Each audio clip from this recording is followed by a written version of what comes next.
All right. Hello, everybody. It is July 23rd already. Wow, that's crazy. The year is flying by.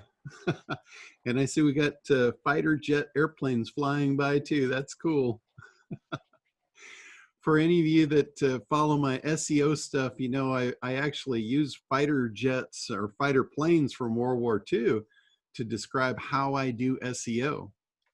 And I talk about cloud cover. And the guys that were those jet pilots or fighter pilots, they learned how to fly in the clouds if they wanted to come home. If they flew in clear blue sky, they got shot down. And SEO is very much the same thing. You want to make sure that whatever you're doing, you're flying in the clouds so you don't stand out as a target.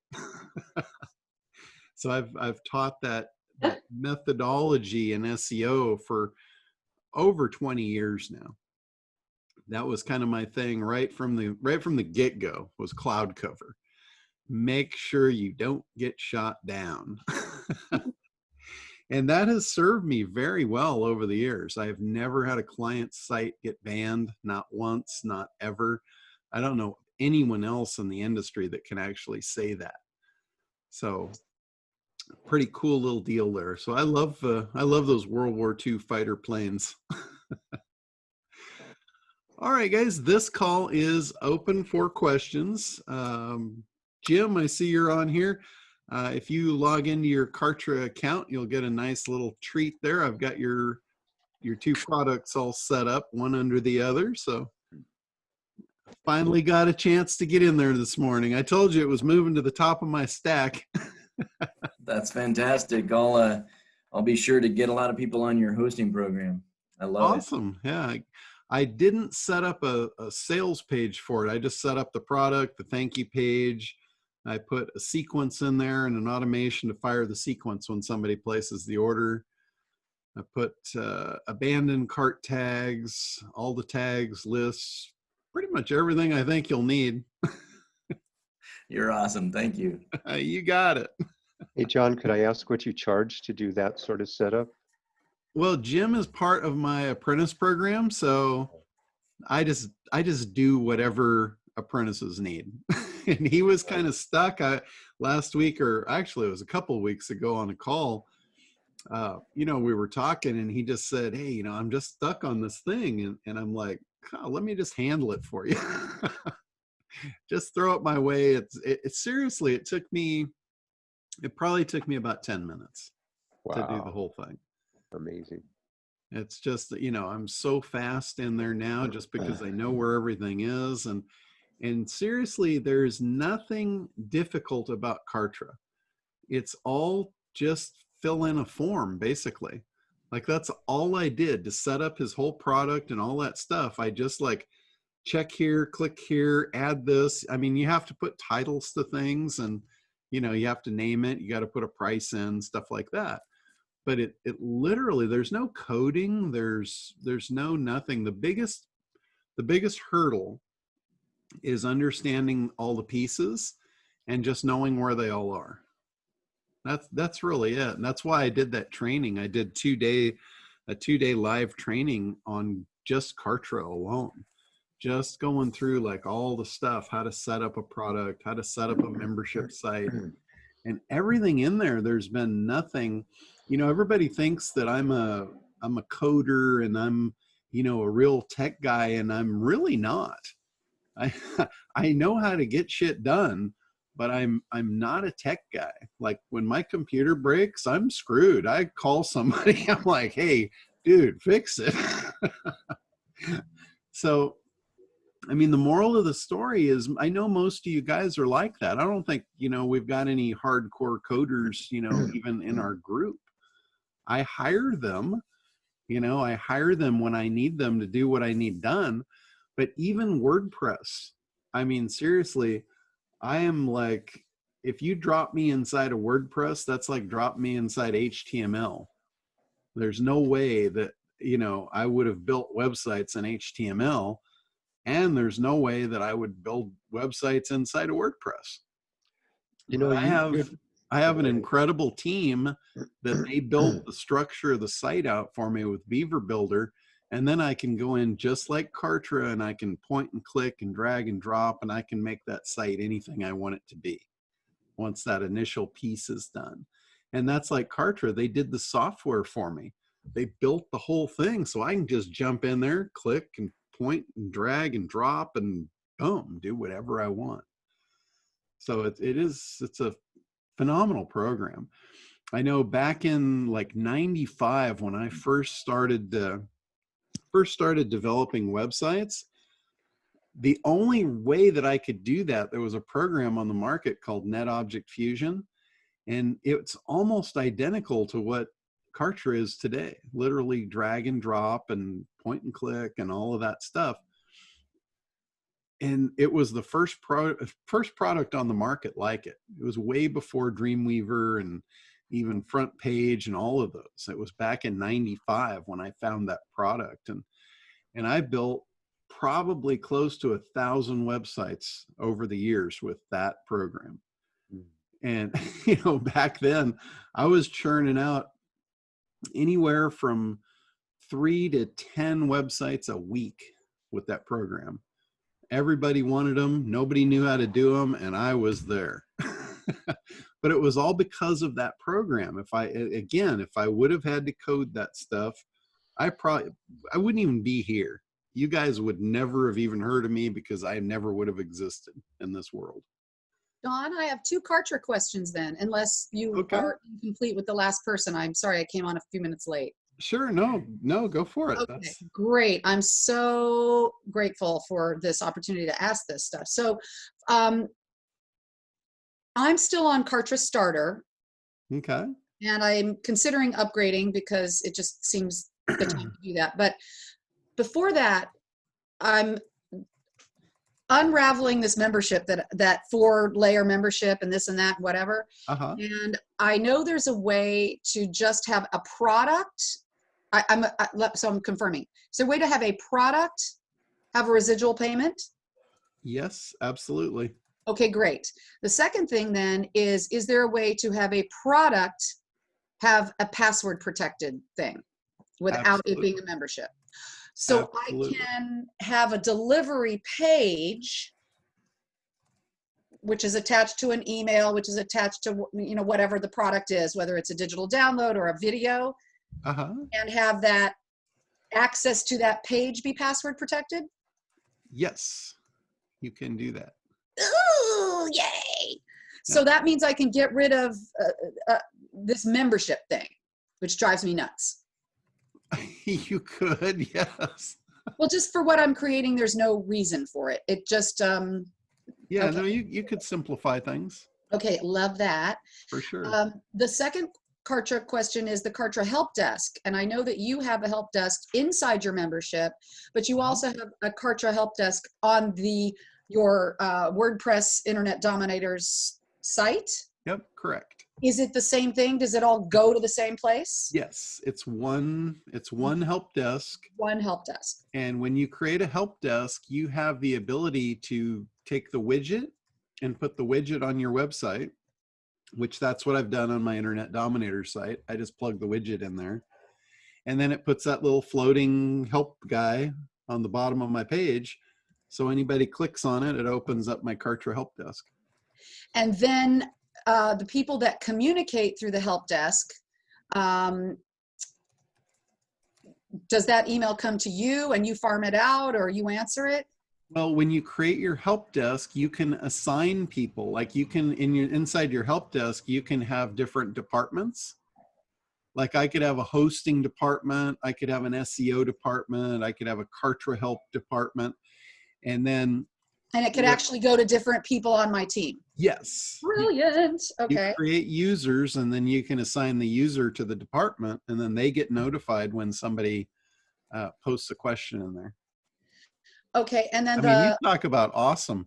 That program is awesome. I know. The only thing I really want is a library for emails. We have the library for the pages, so everything I've ever uploaded to use as an image, it stays in the covered pages. Too. Got that covered too. You do? Inside Kartra. You bet. Tell me how to do that, because every time I do a new broadcast, I have to re-upload images. Okay. So when you create an email, you get your email totally dialed in the way you want it. Yep. You can save it as a template.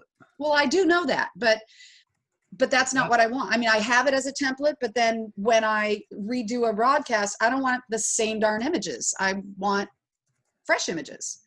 Okay. You just edit them. You pull the raw template in and you can edit the.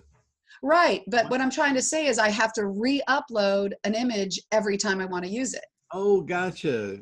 Okay. So that means I have to keep either a Dropbox or a file full of images other than in the Pages. So with the Pages, every image I've ever uploaded into Pages is still there. So I can put things in and out, but they don't do that for broadcasts. And I have noticed that. Tell them to do that. I will do that. Yes, I've noticed that myself. Okay. So that is a pain in the ass. And then the last question is, I have a WordPress site and I know that it's juicy and fabulous, but a lot of people are now building sites, and this is for other people that I'm consulting on Wix. And they tell me Wix is fabulous and easy and has all the bells and whistles and is better than WordPress. But then I brought up, well, according to my Mr. SEO specialist, he said the SEO is not as good, and I want to know the answer why so I can go back to that person. I'll make that one real easy and just say, don't do it. Well, that's what I said. And she goes, no, I build all these beautiful websites on Wix. And in fact, she said, in fact, the Wix SEO is better than WordPress. And so I need to go back with an argument that proves that is not true. There's so many different things that you can do in a WordPress site that you can't do in a Wix site because you own the code.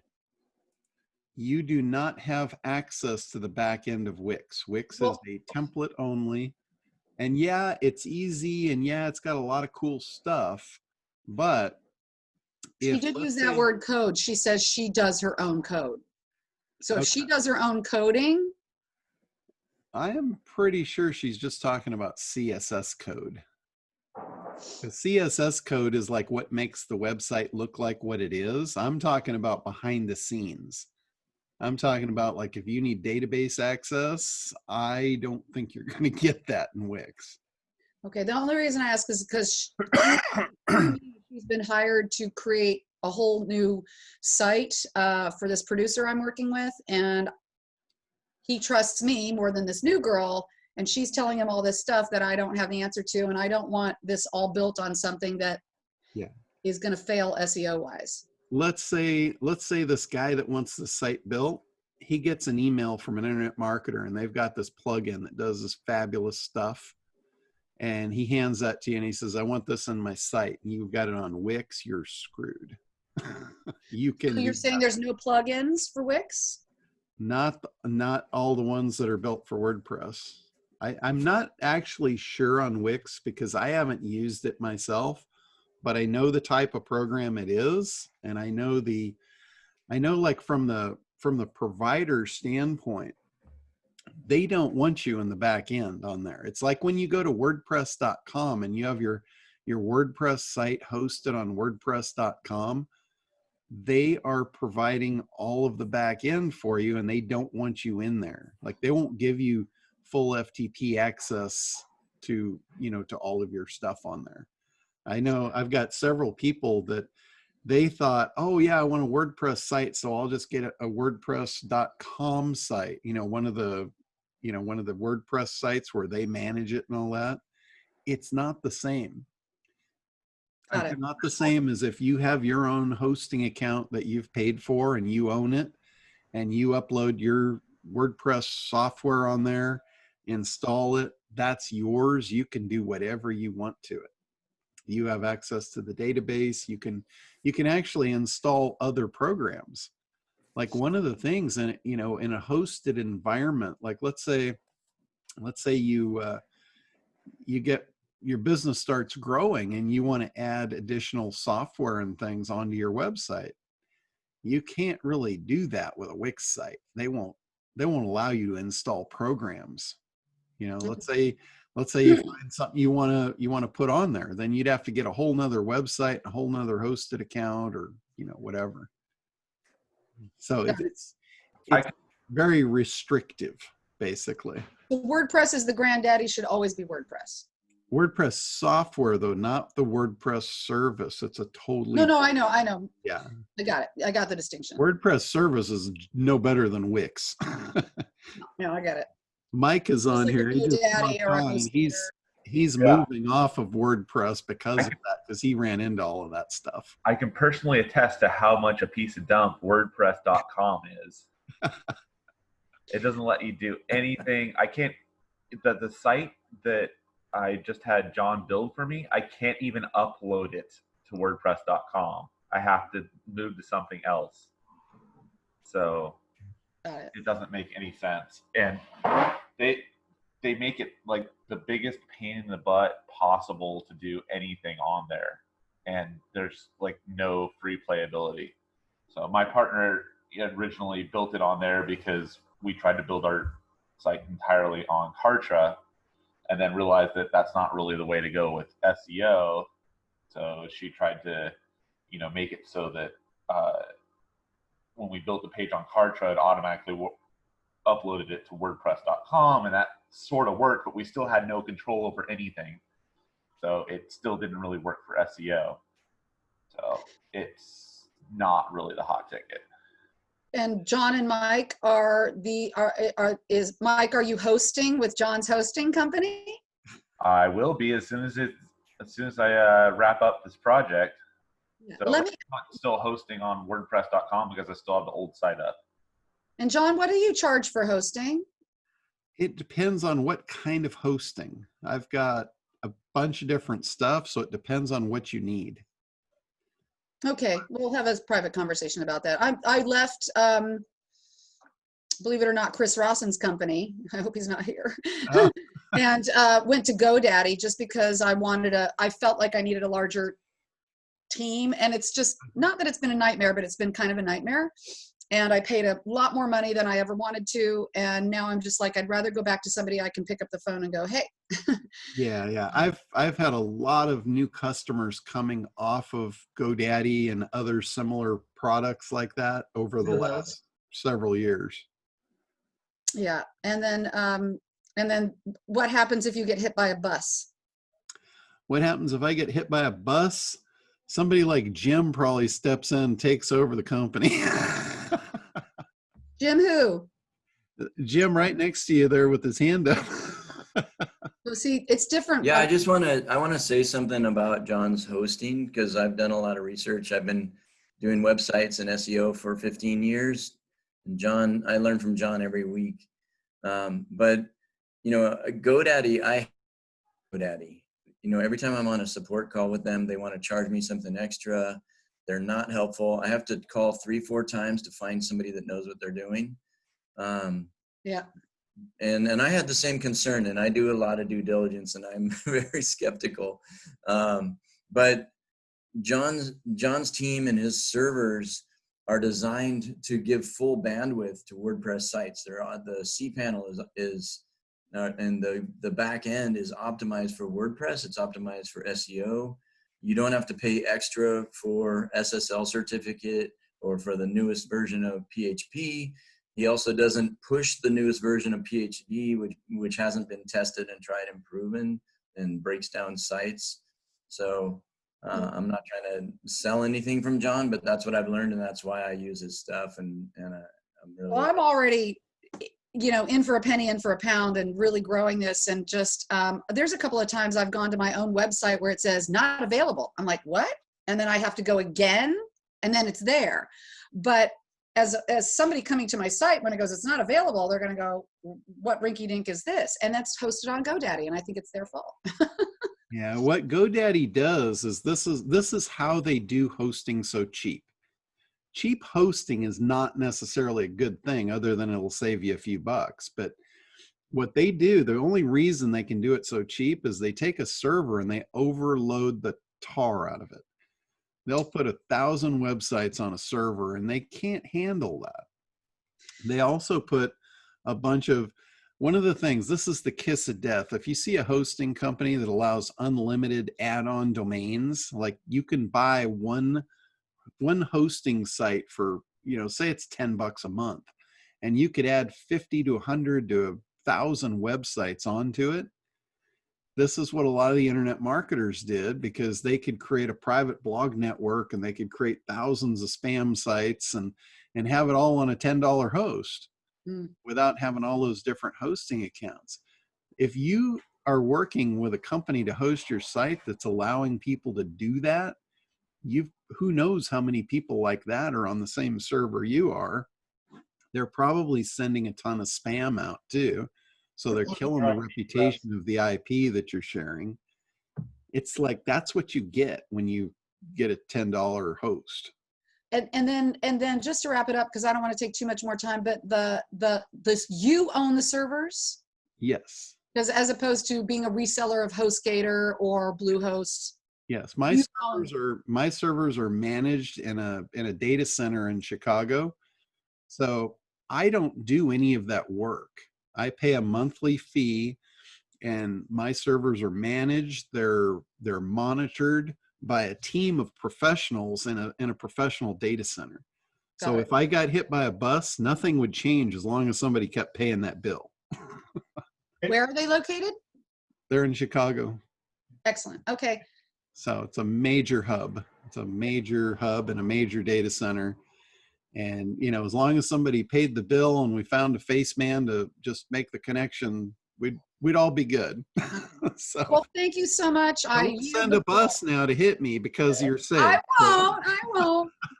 Hey, Lisa, if you're going to mention HostGator or Bluehost again, please give me a warning so I can plug my ears. No, I'm saying no. I've never. No. It's okay. No, this whole Wix, and they all have the whole template drag and drop and all that. And, for some people, like for my actors, that's perfect because they're not worried about SEO. Nobody's searching for them. It's for my actors, it's a drag and drop template. If they even want to do it themselves, that's perfect for them. But for this other guy, the whole Wix thing, and I have a conversation with her later today, so I will. Yeah, I'll tell you where Wix is perfect. Where Wix is perfect is, like, let's say you are an actor, and it doesn't matter if your site's up 24/7.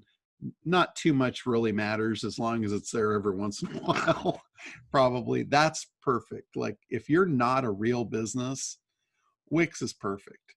Okay. If you're a mom at home and you're just dabbling and you don't want to spend a lot of money and you just want to kind of play, that's what it's perfect for.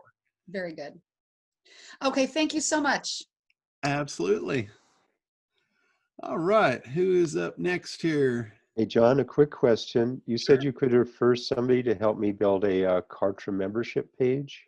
Yes, and I got your email right before I popped on here. I saw that. I didn't get a chance to go through you had a kind of a list of stuff, but it all looked basic stuff. So no problem. We can help you get that put together. I've got several people now that I've trained on Kartra, and we can get you dialed in. Okay, sounds good. We can connect later on that then. Thank you. Yeah, I'll respond back to the email once I get a chance to take a look at it, and I'll get you hooked up. So, all right, who else is up here? John, if you don't mind, I'll kind of go here. Sure, go ahead. I'm new to this. I mean, I got I've been following you for a while at SitePop for about a year or so, and I just got into the Be Connected, which kind of confused where that's going right now so far. They've been just trying to whatever. But I've been internet marketing for over 10 years. Never been really successful at it. I did have I've been through ClickFunnels. I've run a lot of Facebook traffic, some on some scammy diet stuff, and some on my own product. And again, never really gotten anything going that was sustainable. Right now, I'm in San Antonio, Texas, so I'm working in real estate. As an investor, some buy and flips, that kind of thing. So I've got a website for that. And that's on carrot.com. I don't know if you have any. That's kind of that same controlled WordPress thing. So not sure about that, but one of my things at this stage, I spent so much money on hiring people for stuff and subscribing people and everything else. Tens of thousands of dollars. You know the routine. and Yeah. just kind of sick of it. Looking for a way to kind of dial. And I don't want to. You talk about. I used to be a coder. I'm not really hard code, but yeah, I'm a control freak. I want access to my own site and everything else. But what I really need is a sustainable monthly income. I mean, I was getting going in the real estate here, and of course COVID hits, and everything kind of shuts down a little bit. And so I'm like, well, then I get a $9,000 affiliate check from something I haven't really done much with for several years. I'm like, well, maybe I should put a little more effort into that again. Sure. And but I need people to outsource to. I need SEO that's not some scammer, some dipwad or whatever. For hosting, I used to use Liquid Web, which was, those guys are good, but they're expensive. They got extra expensive, and now I moved to D9, which has been less reliable than I would have hoped. But I guess kind of still looking for some direction at some point here, and I'm not trying to ask for all this today. But I got the Act, I was going through Act, and I know all that avatar stuff. But the thing I really suck at is it's what it's the offer stupid is what I was taught, and I suck at creating the offer. So at some point in time, I don't know if you could talk about that just a little bit or whatever. I mean, I got I did real well a few years ago, and I hope nobody minds a little politics here, but I'm in the Second Amendment niche. And prior to Trump getting elected, we made quite a bit of money. Trump got elected, and a lot of that stuff just fell away. People just quit spending money on it, Sure. So now some of that's coming back, but again, I want something that is sustainable, and I want to be able to build offers. And like I said, I did ClickFunnels. I had a membership program in ClickFunnels. Didn't really like that too well. Russell has a way of building something, getting it for sale, and then never improving upon it or fixing the bugs, just in my humble opinion. Yeah. Great guy, but that's kind of what it is. So I don't know, that's why I'm looking for a way to build offers and looking for a way to get some SEO done, to improve some of the sites I have, hopefully without spending a god awful fortune and going down some rabbit trail. Okay. Sure. Yeah. No, I can totally address that. Here's the thing with the offer. Let me just start with that. Offers have a lot of key components.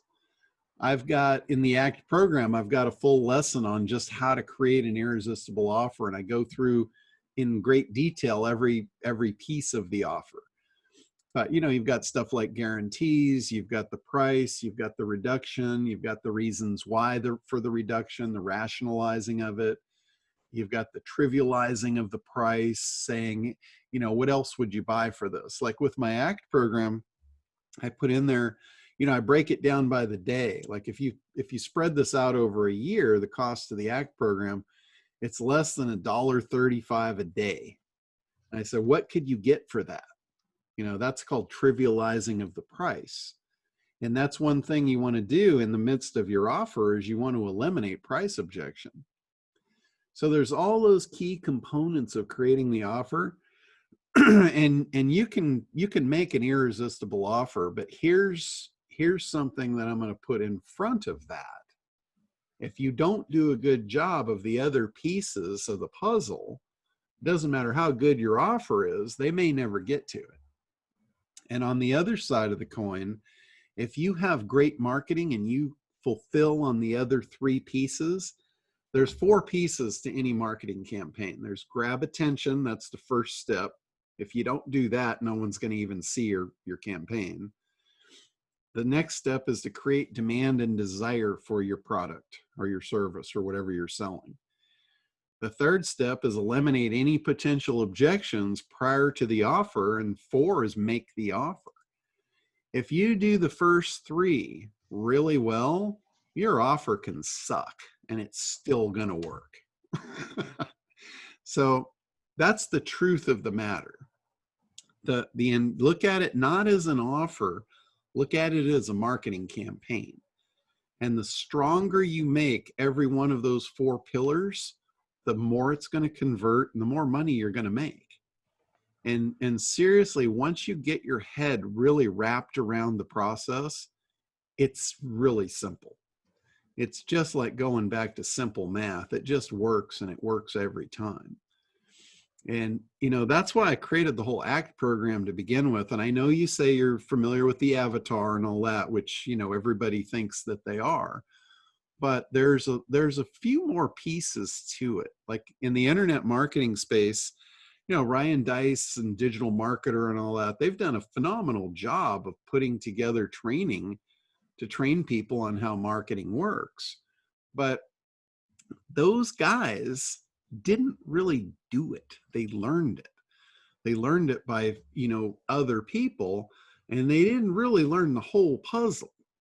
They learned pieces to the puzzle, and just with the pieces they've got, they've been very successful. But where I learned this is I learned this from actually sitting in the boardroom of big ad agencies, because I was a photographer back. I started a photo business in '85 where I did commercial special effects photography.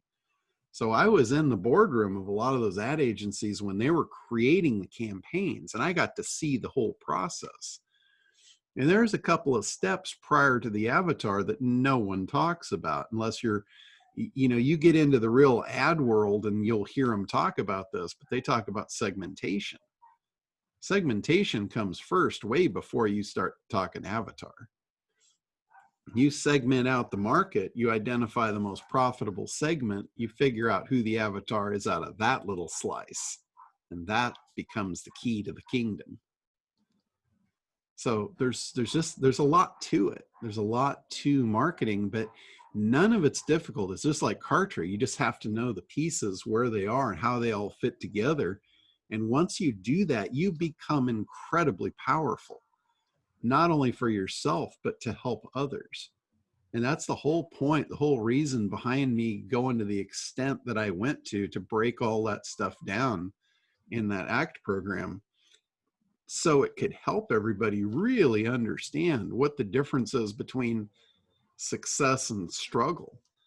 Because most everybody that I come across, even the ones that are making a lot of money, they're still struggling.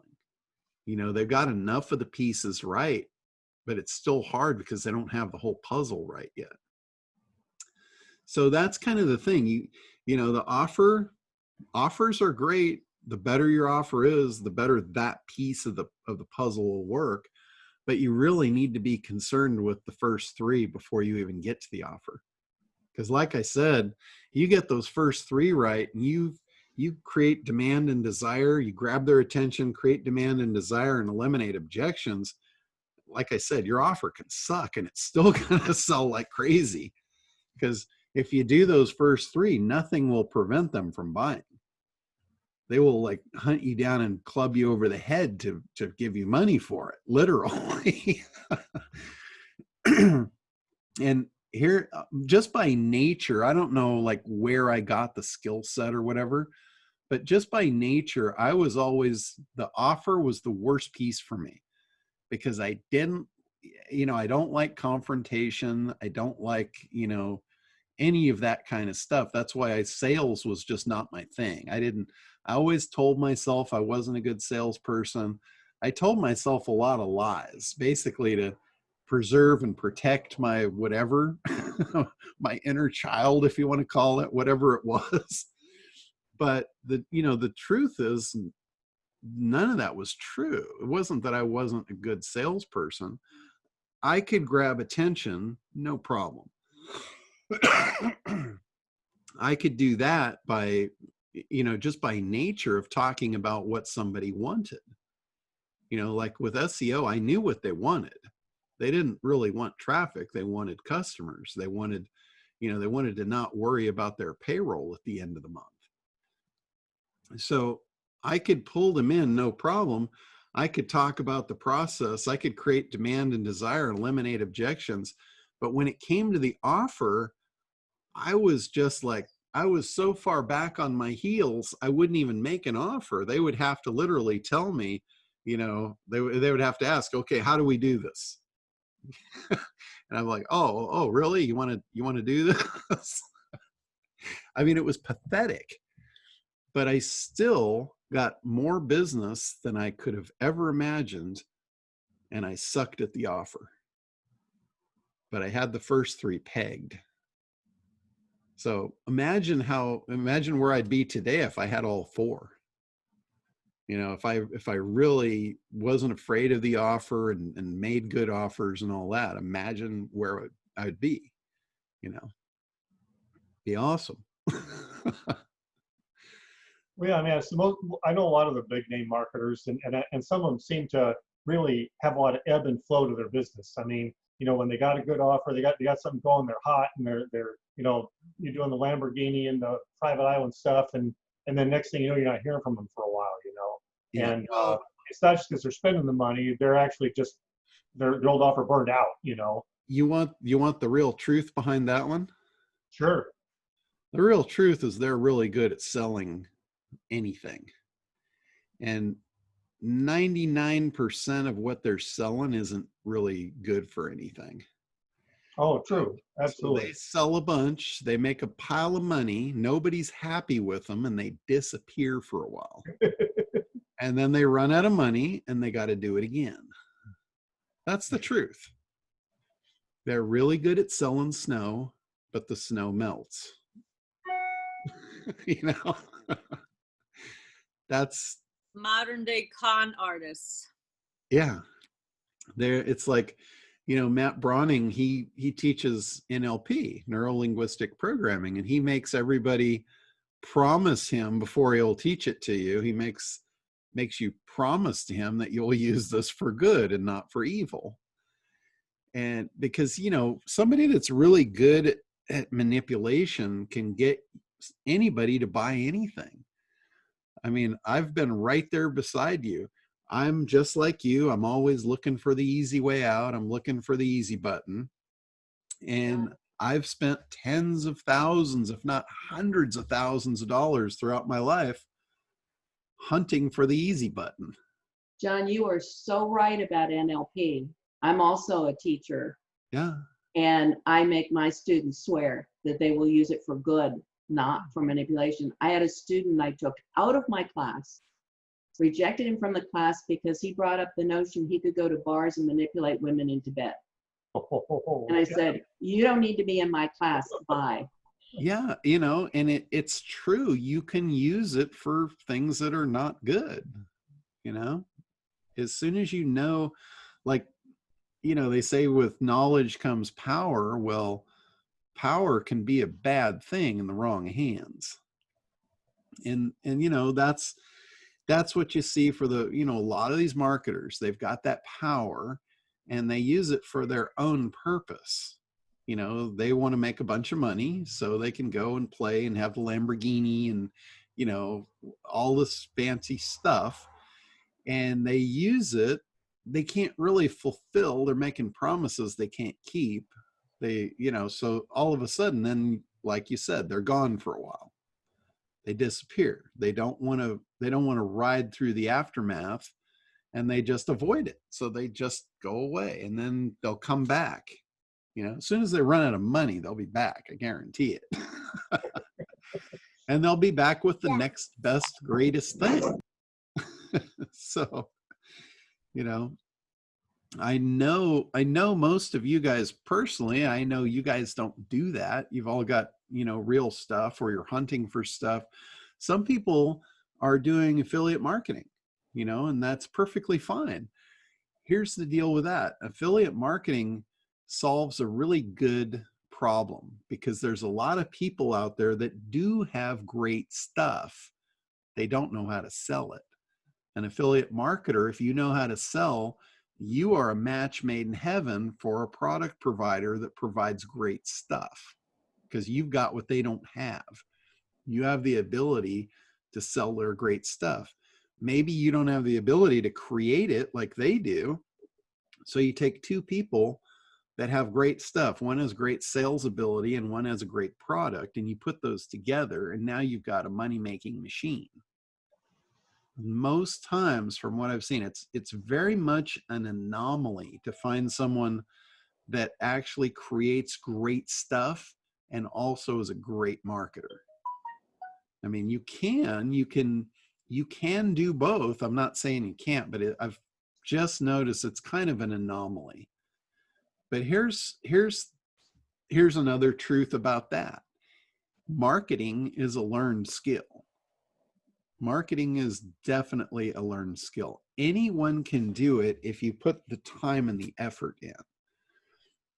Not necessarily everybody can create products. Not necessarily, some of that is, you know, a God's given gift or whatever you want to call it. There's some people that just have a gift of something that's great. People need it.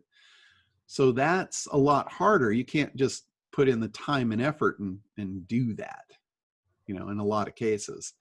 But you can learn the marketing. The problem is somebody that's got something great, say they've got a great product, great service. Entrepreneurs, here's something about entrepreneurs versus businessmen. Some of you guys consider yourself both, but you're probably heavily on one or the other side of that.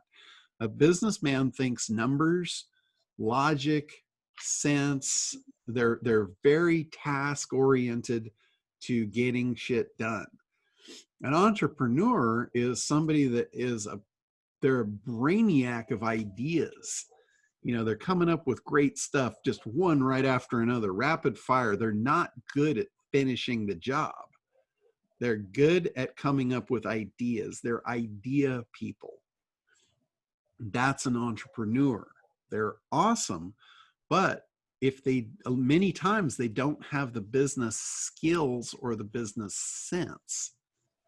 And that's why, you know, entrepreneurs a lot of times are lumped in with the same thing as artists. You can have an artist, it doesn't matter what the medium of art, they can be a musician, they could be a painter, they could be a sculptor, whatever. They could be an absolutely brilliant artist, but their brain thinks in ideas, not in numbers, not in business. So they've got this great skill, they've got these great art skills, and they create beautiful stuff that the world wants and needs, but they can't sell it to save their life. And then you've got on the other end, you've got the business guy who he knows the numbers and he can, you know, he could be very successful, but he doesn't have anything worth selling. That's where in affiliate marketing, you take those two and you put them together. You take an entrepreneur that's got great stuff and you put it together with somebody that is task oriented and numbers related, you know, an affiliate marketer, good at marketing. And you've got some dynamite there. John, along those lines of affiliate marketers, you know, one thing that I'm looking at right now is cost per acquisition networks. Do you have a recommendation on that? If you send me an email, I've got probably 4 or 5 of them that are the big ones. Mm-hmm. The problem with a cost per acquisition network is they're a very high level. They're very serious. It's not like an affiliate program where anybody can go in and anybody can sign up. Mm-hmm. They want to see your volume. You almost have to apply to get into the CPA networks. Right. So they want to know that you're successful. They want to see numbers. It's a much harder barrier to entry to get into CPA stuff. I see. It's like a very serious. I'm working on a project now where it's a subscription-based model for products, you know, pet products. So, you know, I've been looking at, you know, CPA networks and trying to see whether or not I can make that work. Yeah, it's a perfect model for a CPA network too. Yeah, and that's why I thought of it. And you know, the other thing is though, I need to find out how well a page converts. You know, so I make the offer and all that jazz. You know, we do the page. Yeah. But I need to test the page so that I know that it converts for sure. So what is the recommendation around testing the page so that I know it converts properly? I don't want to get on a CPA network and they laugh me out of the room because the page doesn't convert worth a crap.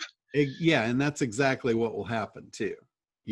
Basically, you get one shot in the door with them, and if you don't make it, you don't get another shot. So there's two ways really to test an offer, and it depends on if you want the expense on the front or on the back.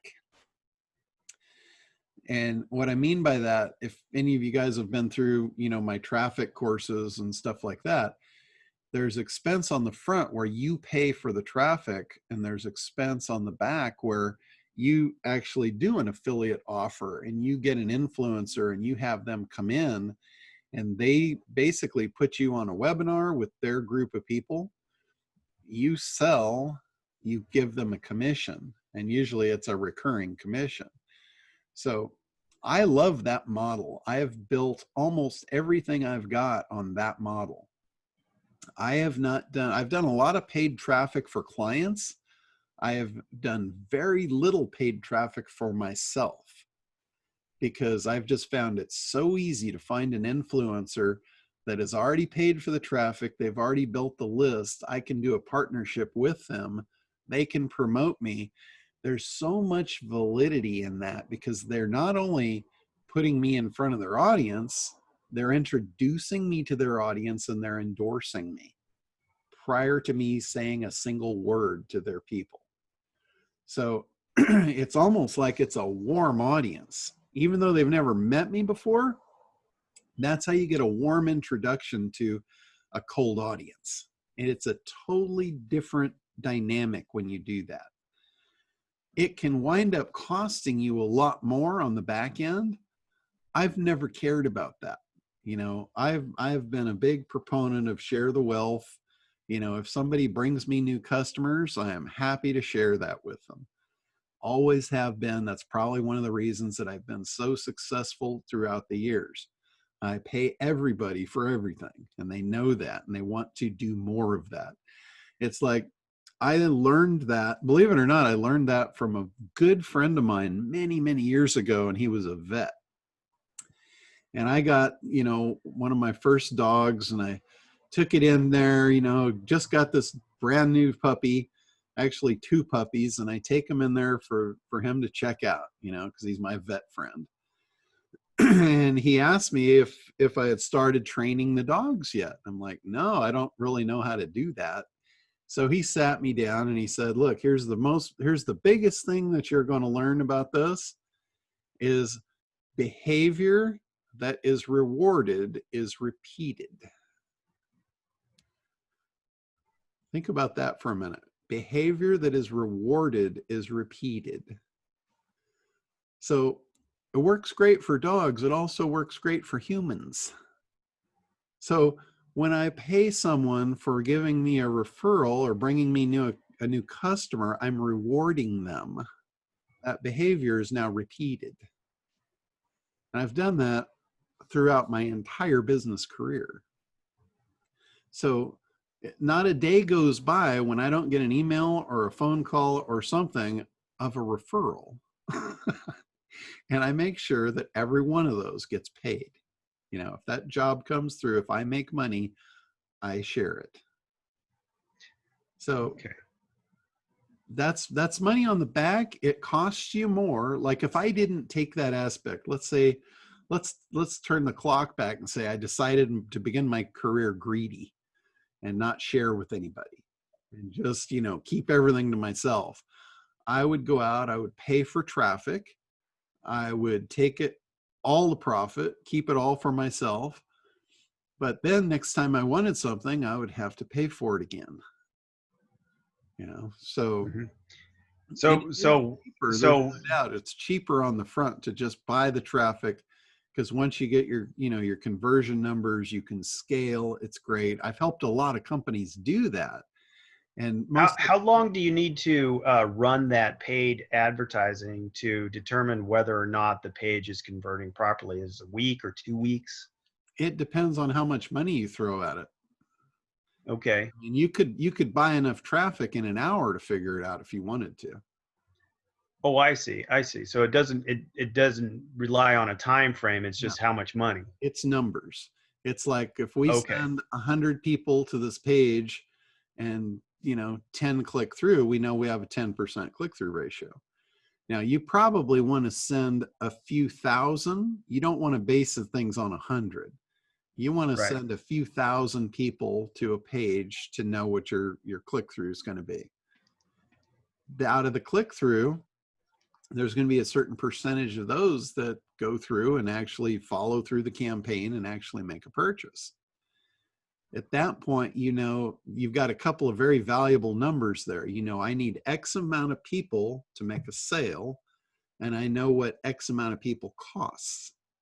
So you can figure out what the cost of your sale is going to be. And if you look at, okay, you know, my profit and my sale, like I sell ACT for $4.97. So here I've got almost a $500 profit because it's a digital product. It really doesn't cost me anything to deliver the product.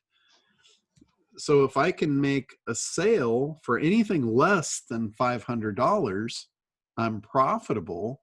And even if it costs me $500 to make the sale, I don't really care, because maybe I didn't make profit, but I got a customer. The lifetime value of that customer could be worth thousands of dollars. So I just basically traded a customer for nothing. I paid 500, I got 500 back. I didn't make any profit today, but I just made an investment, a zero cost investment that's going to pay me potentially for the rest of my life. That's a good deal. Yeah. That's an investment I'll take every day of the week and twice on Sunday. So when you look at traffic and you look at numbers, that's the way a businessman thinks. A businessman is long-ended. They're looking at the long game, the whole thing, the whole picture. Entrepreneurs typically don't. An entrepreneur would say, oh, you know, if I put $1 in and I don't get $1.50 back, that doesn't work. And they drop it and they're on to the next thing.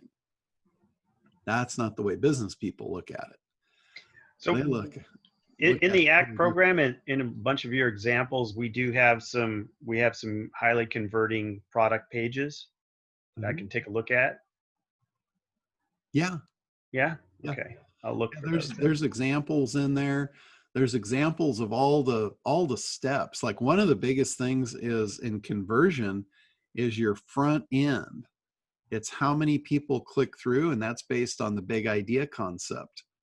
You know, that comes right out of the ad agencies back from the 1950s. David Ogilvy came up with that concept of the big idea.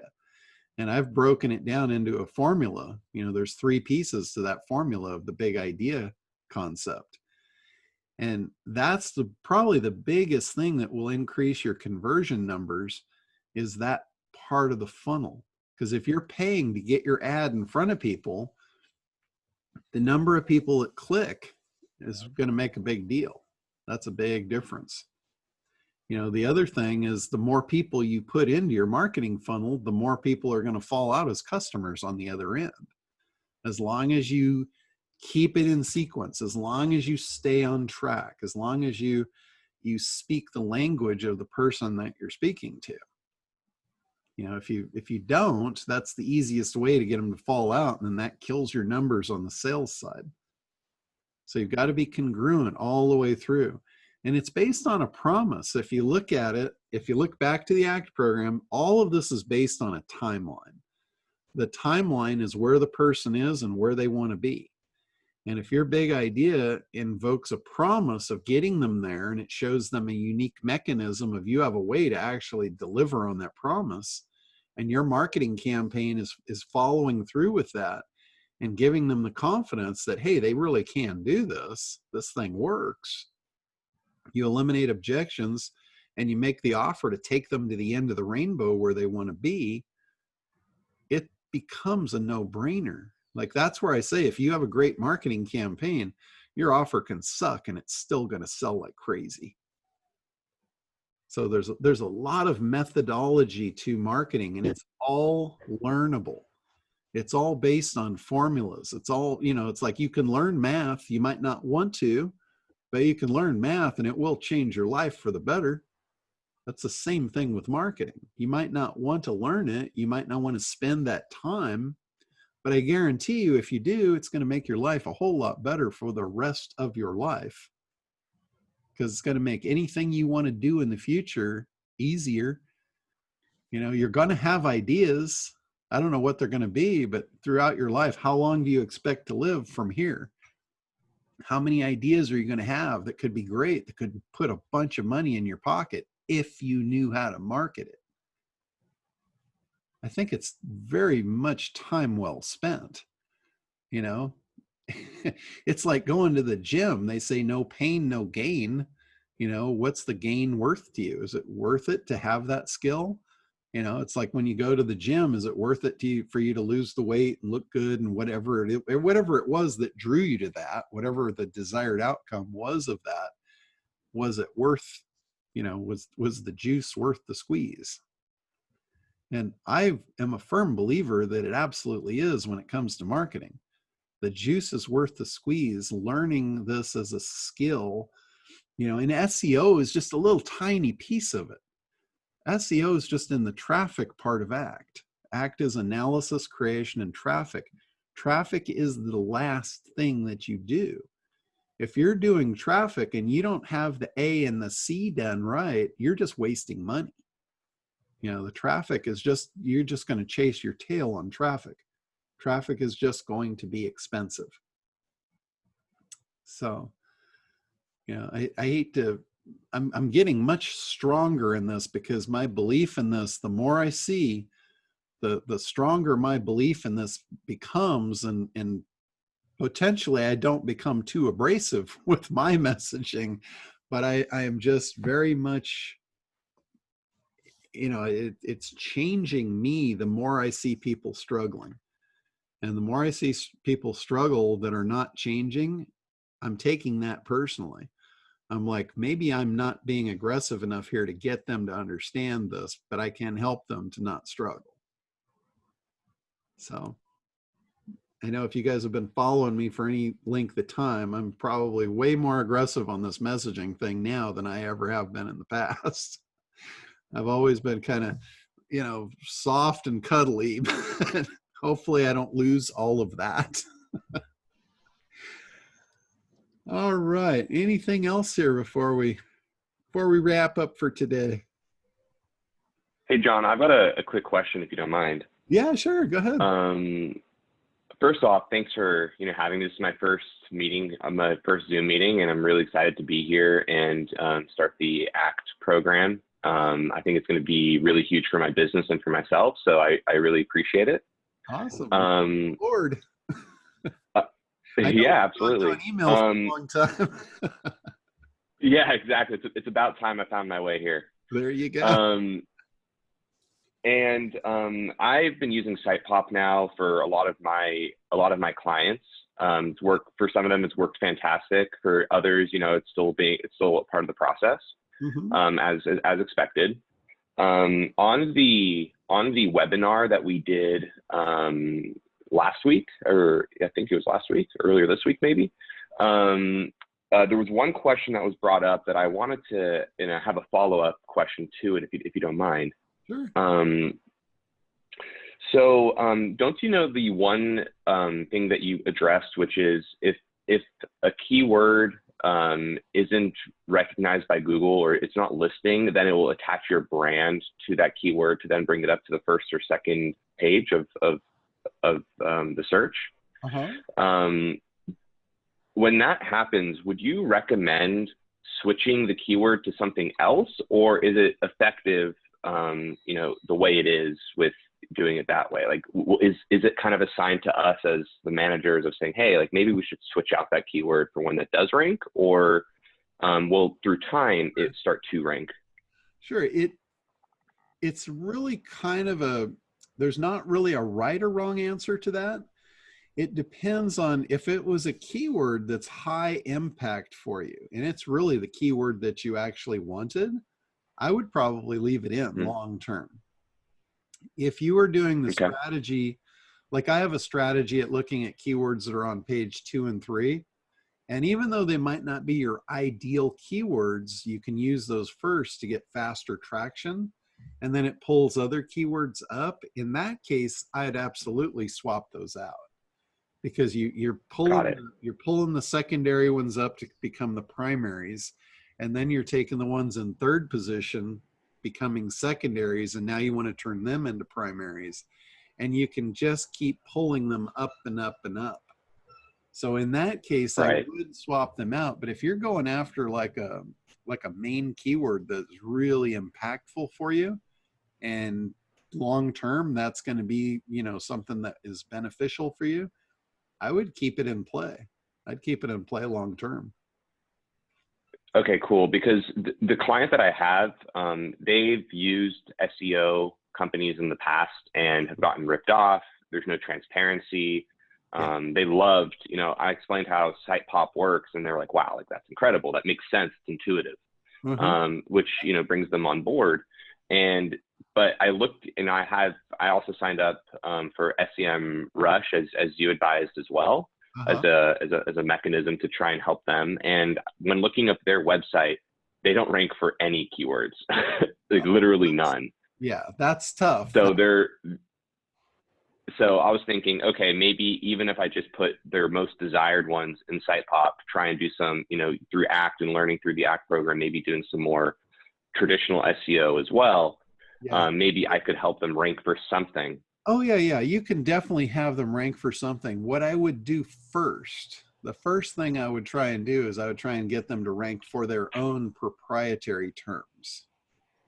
I wouldn't go at it as, you know, trying to rank them for any kind of competitive terms at all. I would get the brand recognition in place first. And at the same time, I would look at focusing on some of their on-page optimization, maybe doing a little brand link building. Those would be like the first core things that I would do. Make sure that their Google My Business is set up correctly, make sure it's connected to the site properly, all the basic stuff, and focusing mainly on brand, not focusing on hardcore SEO. That's what I would do to layer down a foundation. And what you'll find is Google is trying to figure out what the brand is all about. And they're going to intuitively do that based on your content, you know, possibly your link building. But that's the right strategy for long term, to layer it in so you're doing what Google wants. You know, if you're in alignment with Google, they're going to reward you. It's the same thing as training the dogs. It's behavior that is rewarded is repeated. Oh, excuse me. Bless you. Thanks. But that, you know, it's the same thing. It goes all across the board, that basic concept. But figure out, you know, what they want and be in alignment with it. And I can tell you what Google wants. Google wants to provide a good user experience for their users. If you're creating good content, your content converts, they're looking, that's why they went to AI. They went to artificial intelligence to find out what a good user experience looks like from the users. So like I shifted gears many years ago in SEO to that. That's where I shifted, and that's where I started actually teaching marketing and teaching people how to figure out what their audience wants, more or less, so they could create the right content for SEO purposes. You know, and then I realized, I'm like, oh my God, you know, this is marketing. This is basic 101 marketing. You know, that's what Google wants. They want to promote real businesses with real stuff that's good stuff, so they can make, it's like a match made in heaven. Somebody asks for a referral, Google makes the right referral, they get what they want, and they come back and do it again. That's Google's core at the base of it. I've never heard them say that, but I can tell you from a business model, that's what they want. They want more eyeballs. That makes sense. They want more users, because their whole business model is based on publishing. It's digital publishing. Like if you look at the Hearst family that was publishing, they made more money by more circulation. For Google, the digital equivalent of that is eyeballs. It's visitors. That's their circulation. So if they make good referrals and people go to them for more referrals, their circulation grows, and so do their ad dollars. That's the bottom line for them. That's what they want. They may never tell you that, but I can tell you from a business standpoint, that's their model. That's how they make money. Right. And if you're getting in line with it, they're going to want to promote you. If you're not, if you're just out to game their system, that's like standing in front of a dragon throwing rocks. It's not the best of ideas. Right. Absolutely. No, that makes a ton of sense. Yeah. So that's the way I think SEO. 100%. And may I ask one follow-up question as well? Because I got it from a client as well. Sure. They made the recommendation to me. I mean, I try and have like a very we're doing this together approach with my customers versus, hey, I'm gonna just do everything for you, because it makes them feel invested in the process and stay with me maybe long term. And a client brought up a suggestion, and I didn't know how to answer, candidly. Okay. Which was, what if we connected connected the domain, instead of the domain of their homepage, to their Google listing, and just bring the 500 or 1,000 searches to find their Google listing, and then click on some random button on the Google listing page as the contact page to end the search. Is that something that you would recommend, or not at all? So are you talking about like taking their domain and 301 redirecting it to their Google My Business page? Or even just taking the Google My Business long Google link and using that as the domain in place of the domain? Or I can make a redirect. I mean, I could do that as well. Does that make sense? It depends on what they're ultimately trying to do. Google My Business pages list for certain things. Like, they're much more likely to list for local type searches and local proximity searches. But it does not replace a regular website. It does not replace your business presence in a domain. So I right. This part off of that. Okay. Yeah. This particular customer is a service provider, so he only can service people within a certain distance. Even if he were to expand, it wouldn't, Okay. So he's like, oh my gosh, like my Google My Business page would be, my listing page would be like the biggest game changer for me. If somebody were to Google, blank industry in, Los Angeles, and I popped up, that would be a game changer. He doesn't even care about the domain as much. So that's why he brought it up. I wasn't sure what to advise. Now, one of the factors that gives power to your Google My Business page is the website that it's connected to and the power of that website. So I wouldn't take that away. No. Okay. It makes sense for a business owner to focus on their business, not just like, push it off on, oh, I'll just rely on Google for my website. That's not right. authoritative long term. No, I agree with you. Thank you. Sorry, I just I wanted to get it from the expert.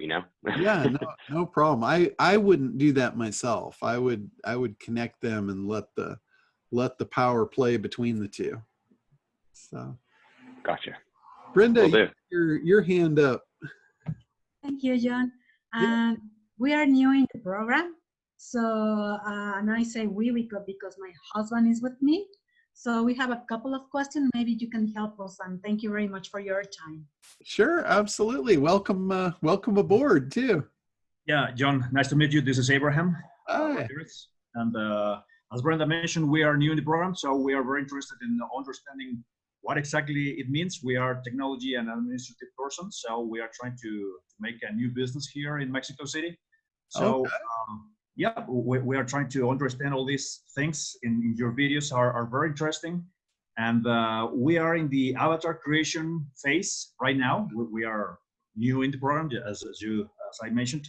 And one of the things that call our attention is that the way you speak about the segment, the market, it's very interesting, and specifically the question will be related with the avatar creation, because we found this very interesting. I mean, all the sections you establish here, the primary demographics, the relationship status, and the family structure, family connections, history, whatever, career, vocation, and all others you know very well.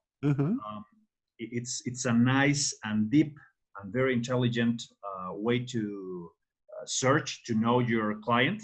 Sure. We 100% agree with that.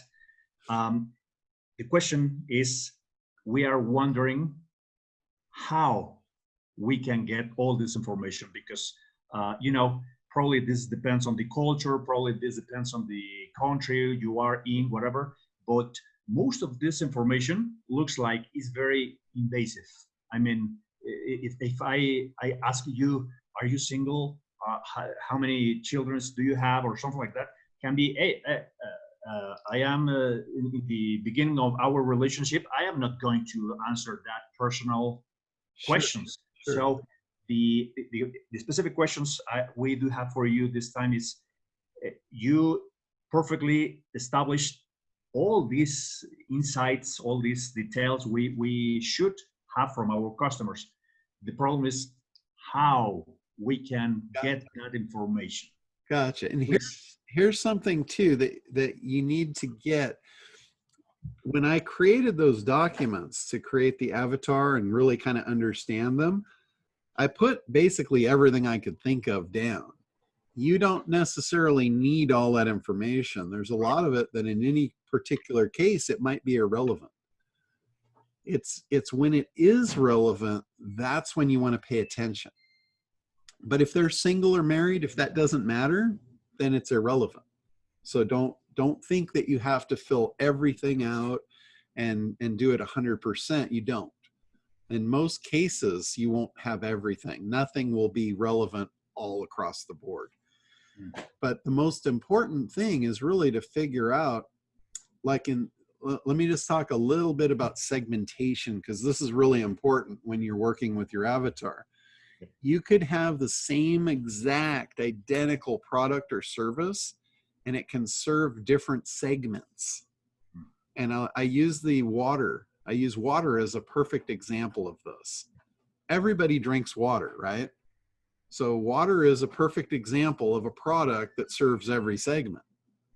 But there's different segments that people will buy the water for. Like one segment, they will buy water for the purpose of saving the planet. So they buy green products. If your product is labeled as eco-friendly, green, they will buy that over another product. There's another segment of the water drinking world that buys things for performance, like they're athletes. They want to get a competitive edge. So if you can package up and steer your messaging toward that, then they will buy your water. There's another segment of people that are health oriented, and they're buying water for healthy reasons. Like, let's say they've got cancer and they know they've got a certain amount of time unless something changes. So if you can package the water in a way that you can show them this water will help flush dead cells out, and your body can actually do what it's supposed to do, which is fight cancer, you know, and you package the messaging up that way, you can attract people to buy it for that purpose. It's the same product. It's just different messaging based on your avatar. So that's why we got to figure out the segment. Are we talking to the health people? Are we talking to the performance people? Or are we talking to the greenies? Because if we talk in the different tone or different language, we're going to repel them. We don't want to talk all of them, because we'll wind up repelling all of them. The more specific we can be, the better our message will convert. So when I look at which one am I going to go for, I always look to which one is most profitable. And in the water, the health is obviously going to be the most profitable, because it's the biggest thing they stand to gain or lose. It's their life. You know, you're basing what this is worth with your life versus what it might be worth to a race or a 10K run versus what it's worth to save the planet. You know, if you tell somebody the bottle of water is $20, all of a sudden they're not going to give a rat's butt about the planet. They're going to, I'm not paying $20 for water, right? For winning a race, maybe, but it's a limited market and it's not going to happen very long. But if somebody thinks that drinking the water is going to help them gain another week of life on planet Earth that they could spend with their loved ones, the water's worth $20 a bottle all day long. Now, I would encourage you not to sell things that aren't true, that don't, but if this water really did that and you packaged it up, it would be worth the most to that market. So that segment, I would throw the other segments out the window to get started, and I would focus on that segment. I would make a very successful marketing campaign working with that one avatar and that segment. And then once I did, and I was making good money with that, I would clone that whole campaign. And then I would go to the performance guys and say, what do I need to change in my languaging to appeal to them? And then if I was still wanted all of them, I would change it again to the green guys. And I know I'm going to probably have to change my offer. It probably can't be that expensive.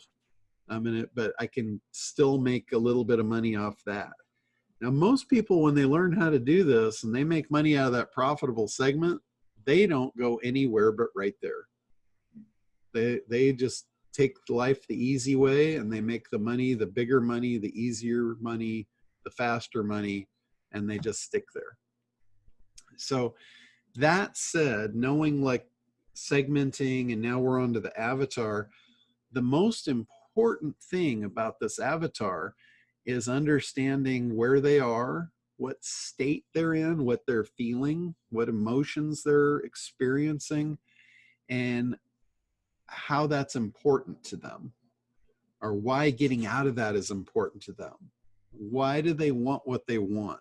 Like, they're on the timeline, this is where they are, and you're going to make the promise with your product being what delivers them to the timeline of where they want to be. And it's really important to understand why they want that. What's important about being where they want to be to them? Like, what does it mean to them? And how do you get that information? That comes back to your question. You can't really like ask Google that. There's not like a tool out there that's going to give you those answers. A lot of times it's going to come out of what you know from that particular person. Yeah. A lot of times we are our own avatar. A lot of times we've been there, we've done what we did to get out of it, and now we're selling the solution to others. So a lot of times the answer is going to come right out of yourself. Yeah. If that's the case, there's something really important about that to understand. Where you are today is not where your avatar is. They were where you were when you were the avatar. You are no longer the avatar. Although you have a very intimate relationship with them because it's you, and you have them all of the memory from back where you were, but you really have to go back in time and re-experience this from where you were then. You got to get real about it. You have to go back and really be honest with yourself. And what were you feeling? And you know that's where they are. So you know how to talk to them now. And all that stuff and all those worksheets, it's just guidelines of things that may or may not matter. Right. That, I think that answered the questions, because we was trying to figure out the way to, hey, you know what? Maybe John has a secret process or a secret tool that we have to discover, because you know how you can get this information from this personal, life. And, I'll tell you, there actually is a tool. Yeah. There is a tool, and it's right up here between your ears. Right. Exactly. Yeah. That's the tool, and we have to use the tool. Yeah. Thank you. Absolutely, John. So I think that answered our question. So thank you very much, and we are very glad to start the program, and essentially we are going to be excited to continue making questions to you. Awesome. Well, there may be a massive opportunity for you two, as we are just about ready to unleash ACT in Spanish.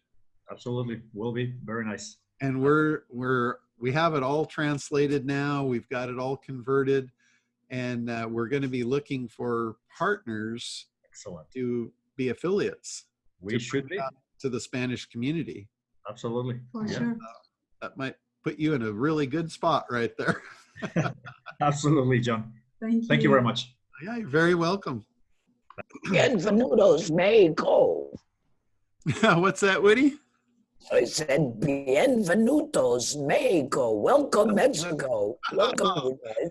Thank you very Gracias. much. Gracias. It's mi placer.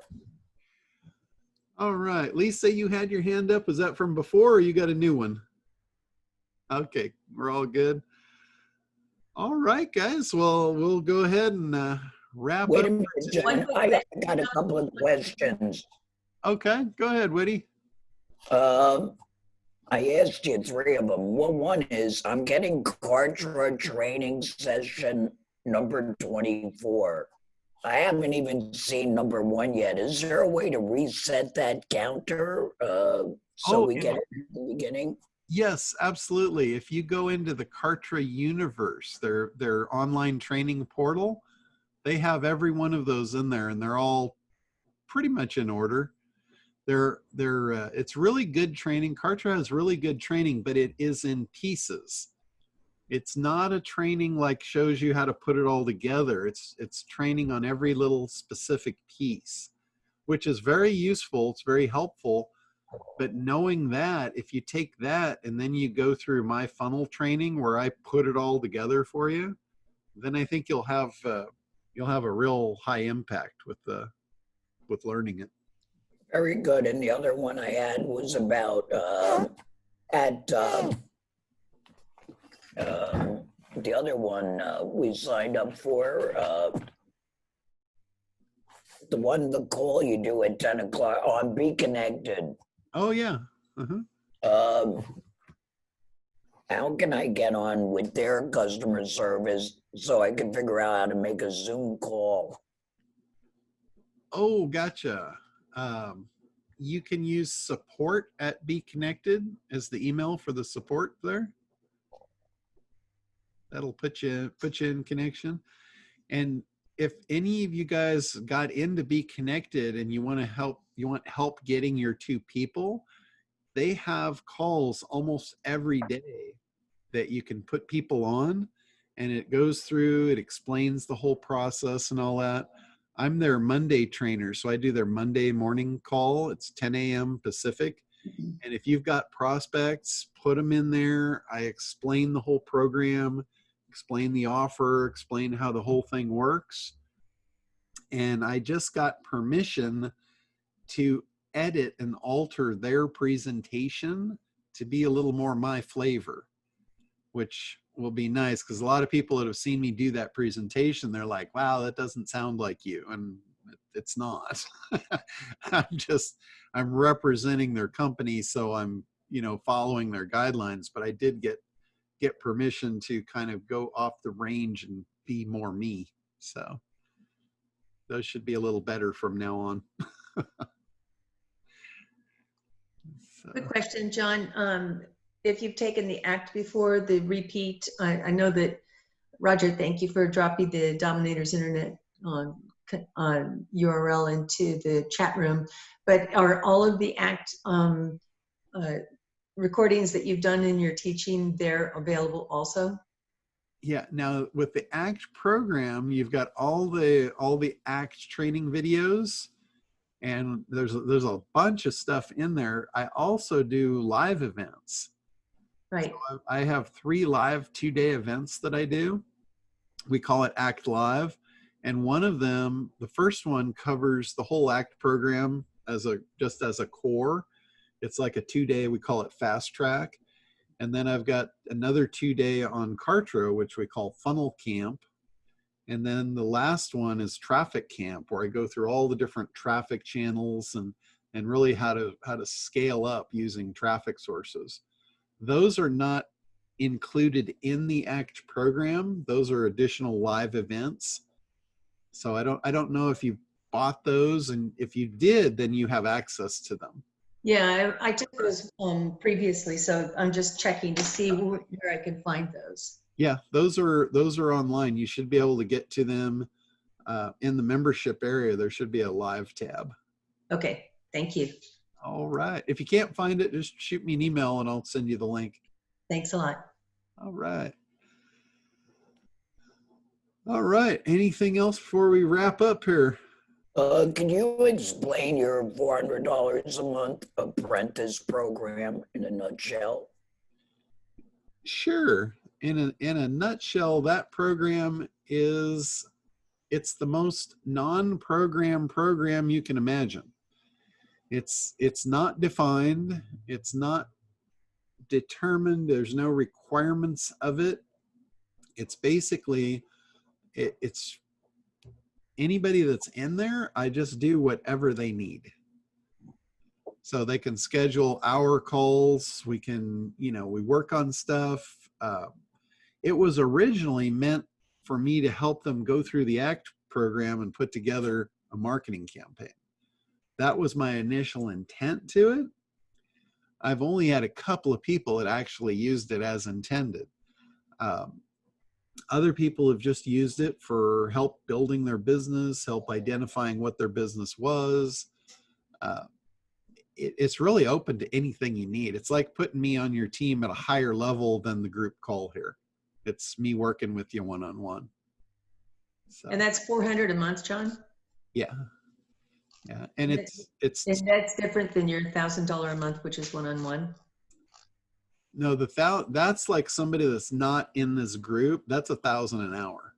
Like when I do consulting for companies and stuff, they're paying me $1,000 an hour, basically for what a lot of what I do right here for you guys on this group. I didn't mean to insult you. No, not at all. Not at all. The apprentice program, it's $1,000 to get in, and then it's $400 a month. Is the way that works. Got it. Okay, that's thanks for Not the clarification, because Woody, you and I are talking about the same things. It's $1,000 to get in, $400 a month. Yeah, yeah, and I only take 8 people at a time, and right now it's full, so I'm not actually taking anybody on. Who do we need to bump out?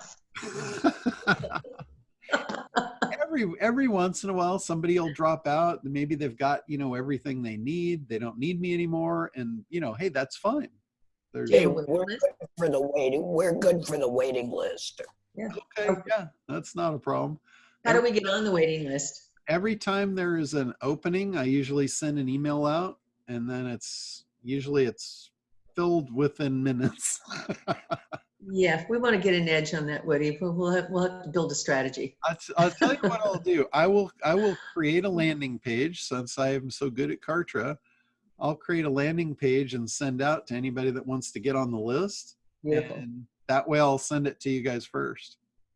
Yes. How's that sound? I love you, Linda Kay. All right, last question. What about Zoom through Be Connected? Zoom through Be Connected is really simple. I mean, without Be Connected. Oh, without Be Connected. Like, what, is that going to happen or not? It's going to happen. It's just a matter of time. Cool. And I don't know what the time frame looks like even. But it's going to happen because, I mean, they yeah. keep saying first it was July 1st, then it was someday. And if it's not going to happen, then I'll stop asking about it. No, I have no problem with you asking about it.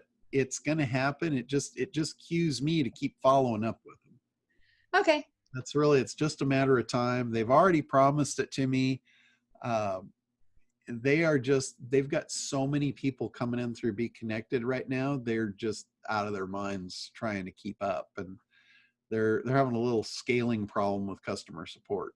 So they're leery about bringing another one on, knowing what I could do to them.